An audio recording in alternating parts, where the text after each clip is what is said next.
They walk inside the elevator, and immediately Rice slaps her. Ray Rice was a Super Bowl champion until one elevator video destroyed his name. After the assault footage surfaced, former teammate Derek Mason admitted it changed how he saw him. I think it should have been, the first offense should have been a year-long suspension. Now, NFL icons are opening up about the chaos, both on and off the field, and what they're saying about Ray Rice isn't pretty. Let's get into the details.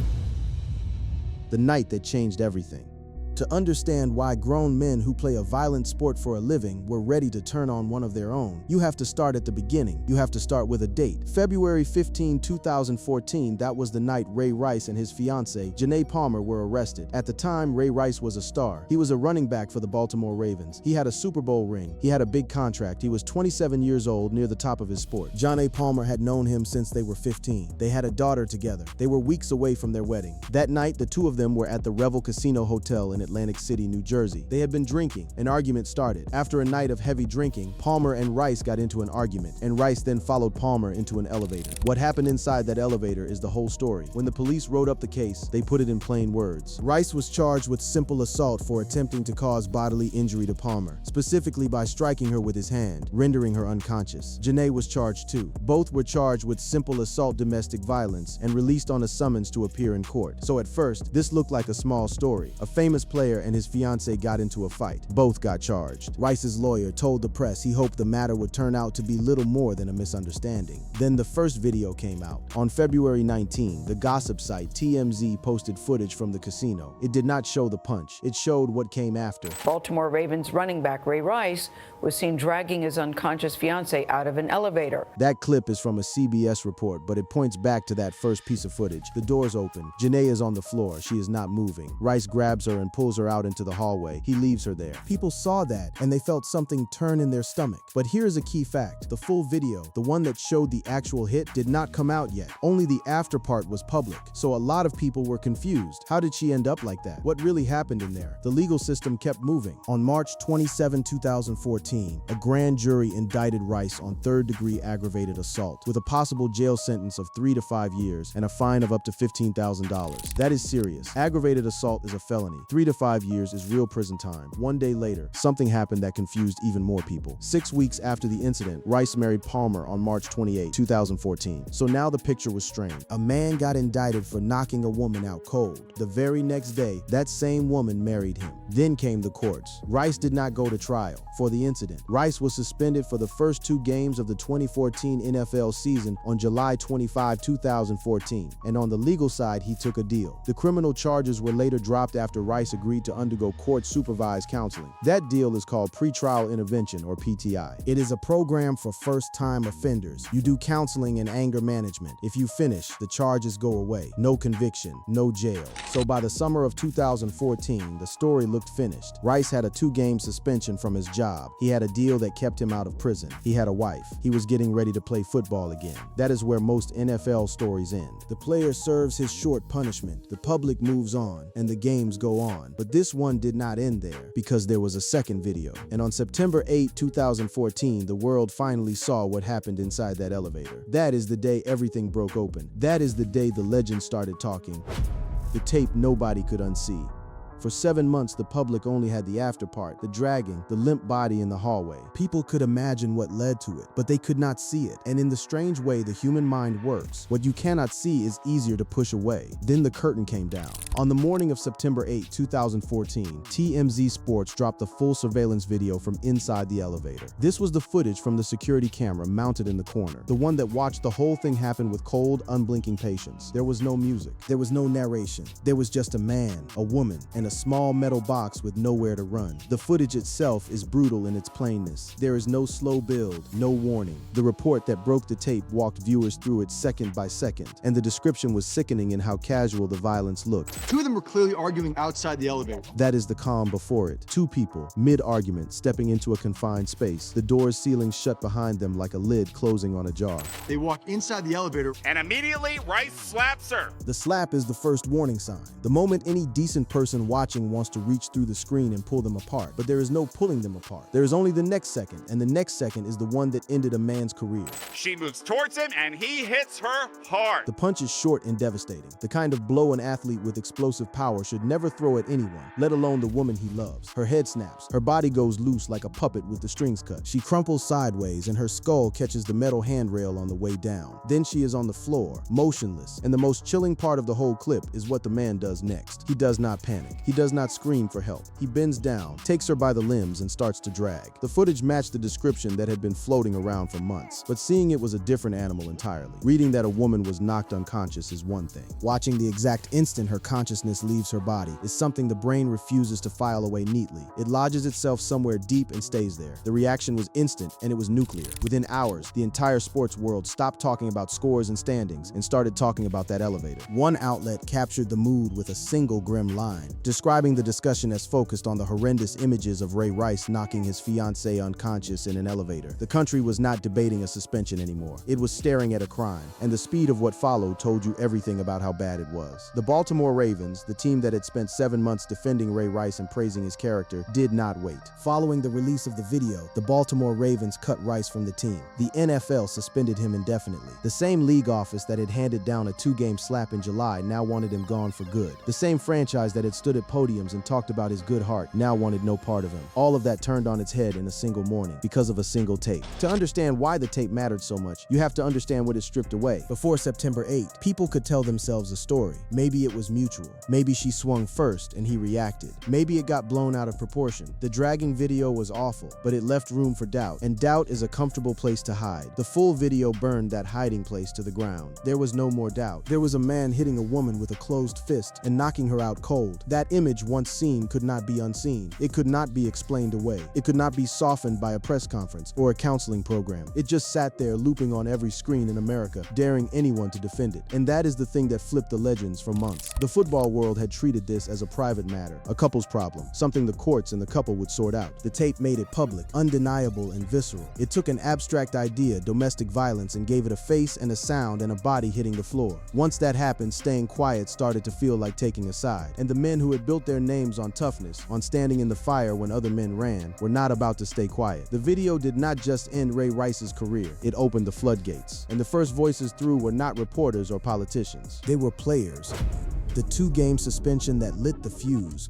Before we get to the legends, we have to talk about the thing that made them so angry, because their fury was not only aimed at Ray Rice. A huge part of it was aimed at the men in suits who decided his punishment. Go back to July before the second video. The NFL had to decide what to do about Rice. They had the first video, the dragging one. They had the police reports. They knew a woman had been knocked unconscious. And the man at the top of the league, Commissioner Roger Goodell, made his call. 2 games. That was it. Baltimore Ravens running back Ray Rice has been suspended 2 games after allegedly knocking his fiancée unconscious at an Atlantic City casino. 2 games and a fine. He would be back on the field by week 3. To grasp how small that punishment was, you have to compare it to other things the NFL punished. And this is where the anger came from. The league handed out longer bans for smoking marijuana than it did for knocking out a woman. One report laid it out cold. A 3rd positive test for marijuana nets, a player a 4-game suspension, and a first positive test for Adderall is a 4-game ban too. Read that again. Test positive for weed 3 times, sit 4 games. Knock your fiancé unconscious, sit 2. The math was an insult, and everybody could do the math. The backlash was immediate. Twitter lit up. Fans, writers, and players all said the same thing in different words. The punishment did not fit the crime. It was so weak it looked like the league did not take hitting women seriously at all. Goodell felt the heat. After criticism, Goodell announced new stiffer penalties for future domestic violence cases. The new rule was 6 games for a first offense, with a possible lifetime ban for a second. He even admitted in writing that he had gotten the Rice punishment wrong. But here's the problem with that. Admitting you were wrong does not undo the message you already sent. For months, the message from the most powerful league in sports was that beating a woman cost you 2 games. That message did damage before anyone tried to fix it. Then the second video dropped in September, and the league's whole story fell apart again. Goodell now claimed the NFL had never seen the inside elevator video before TMZ posted it. He said they had tried to get it and could not. The NFL said it reached out to New Jersey law enforcement agencies 4 times between February and June to try to obtain video of what occurred inside the elevator, but the league was unable unable to come up with the video each time.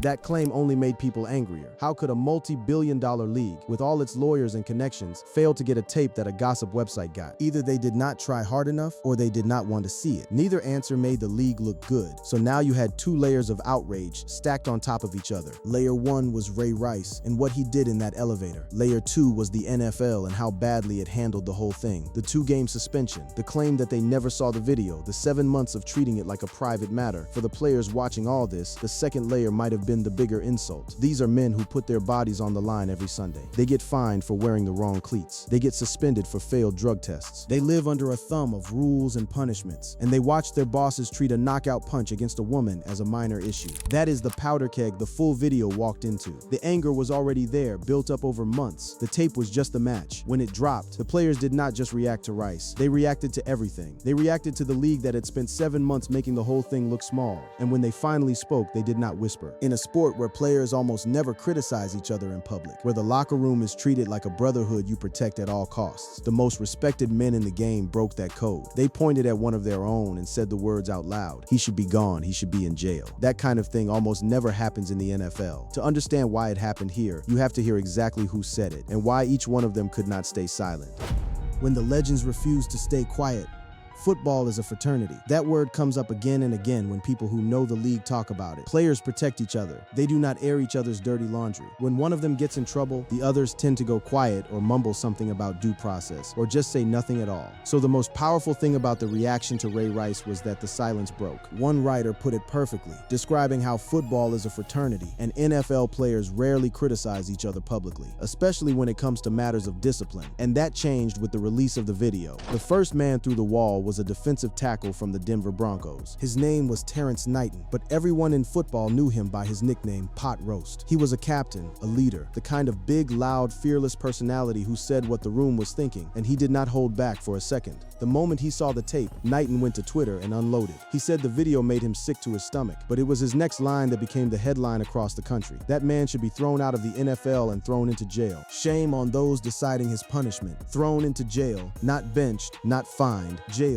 coming from an active player, about another active player that was almost unheard of, and Knighton knew exactly what he was doing. He doubled down in the locker room later, refusing to walk any of it back. He explained why he could not keep his mouth shut. As players, we must speak up, stand up for what's right. I don't give a damn who you are or how much money you make. No place for this. He even called for the legal case to be reopened so Rice could face real consequences. He said if there was any way to open that case up and give this guy the punishment he deserves, it needs to be done. Knighton later said he had 3 younger brothers he wanted to set an example for. He was not doing it for cameras. He was doing it because he believed it. Pot Roast cracked the door open, then others walked through. One of the most powerful voices belonged to a man who carried this issue in his bones. His name was William Gay, a cornerback for the Pittsburgh Steelers. And for Gay, domestic violence was not a news story. It was the defining tragedy of his life. When William Gay was a little boy, his mother, Carolyn, was murdered. Gay's mother, Carolyn, was shot and killed by Gay's stepfather in Tallahassee, Florida, when Gay was 7 years old. He grew up without her because of exactly the kind of violence the world was now watching on a loop. So when Gay spoke, he did not talk about football at all. He talked about life and death. We're talking about a life. I don't care about a sport when it comes down to domestic violence. This is real. Someone can lose their life to it. Then he made it even sharper. So I'm not concerned about the sport. I'm concerned about what happens in the world, what happens in real life. But here's what made Gay different from the others. He did not stop at condemnation. A man who lost his own mother to this could have called for Rice's head, and nobody would have blamed him. Instead, he reached for something harder. He talked about help. We need to do everything we can to help Ray Rice because we don't need to run away from him and say he's evil. That was a stunning thing to hear from someone with Gay's history. He condemned the act with everything he had, and then he turned around and said the man who did it still needed saving.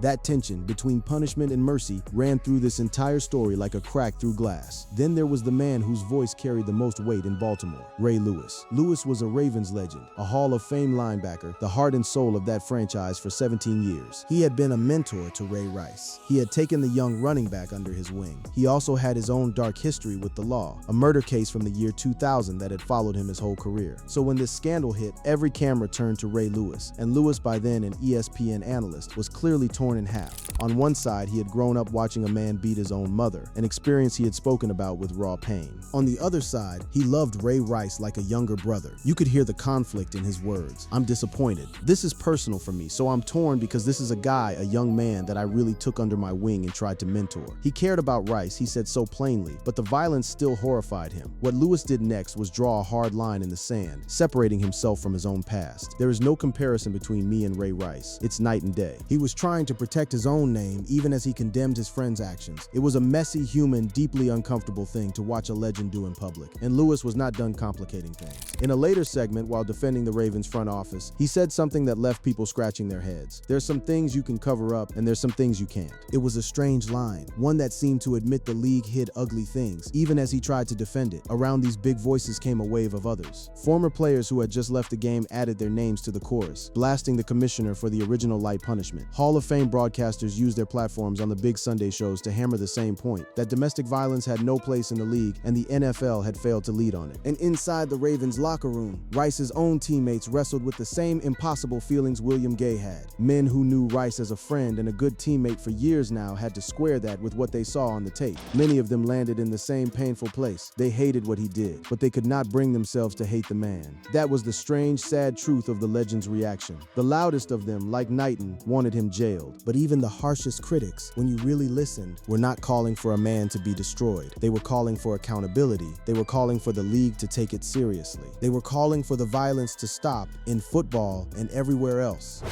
The verdict, the comeback that never came, and the truth about jail.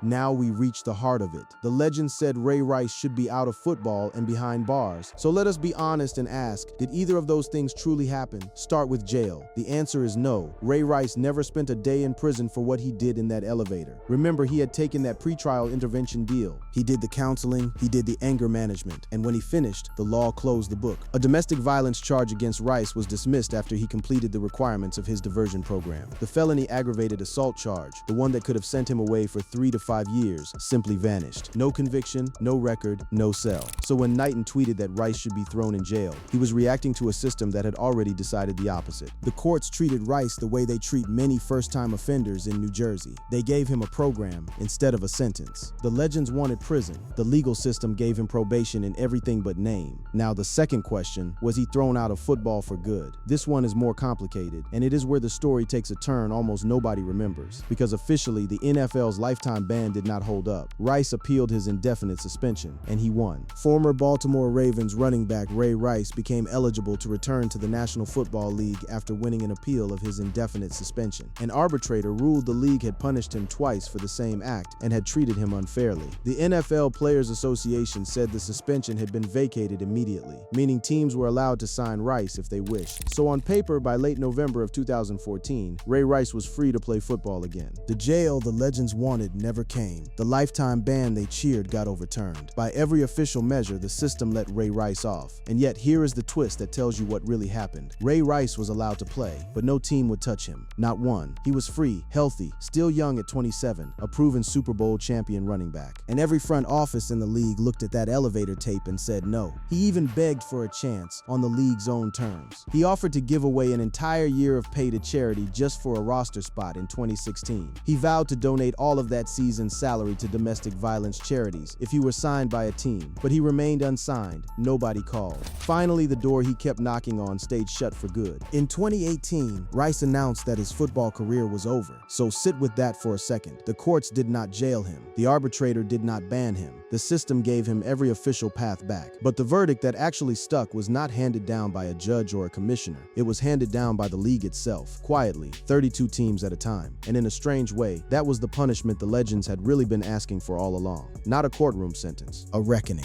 The sense that some things you do cannot be washed away by a counseling program or an arbitrator's ruling. William Gay said it without knowing it. This was about a life, not a sport, and the sport closed its doors. That is the real answer to our title. Did NFL legends reveal why Ray Rice should be behind bars? Yes, men like Terrence Knighton said exactly that, in plain words on the day the tape dropped. But the deeper truth is messier than a jail cell. Rice never went to prison. He was never officially banned. The world did not destroy him. Instead, the people who knew the game best, the players and coaches and Hall of Famers, made it clear that there are lines you do not cross, and that crossing them costs you something no court can measure. They could not put him in jail. They could not force a team to keep him out, but they could refuse to look away, refuse to defend the indefensible, and refuse to pretend 2 games was enough. And that refusal multiplied across the whole league, ended a career more completely than any suspension ever could. What about Rice himself? He has spent the years since trying to face it. He coaches high school kids. He speaks to players about domestic violence. He stayed married to Janae, and the two of them have done interviews about the long, hard work of repairing what he broke. In one of those interviews, he was asked point blank if he deserved another chance in the NFL. His answer was honest.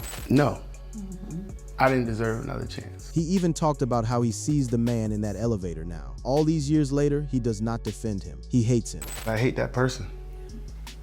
I hate him. That is a hard thing to hear a man say about himself, and it does not erase what happened in that elevator. Nothing does. Janae was knocked unconscious by a man she loved, and that fact will sit at the center of this story forever. If you enjoyed watching this video, then go ahead and click on any of the cards on your screen for more.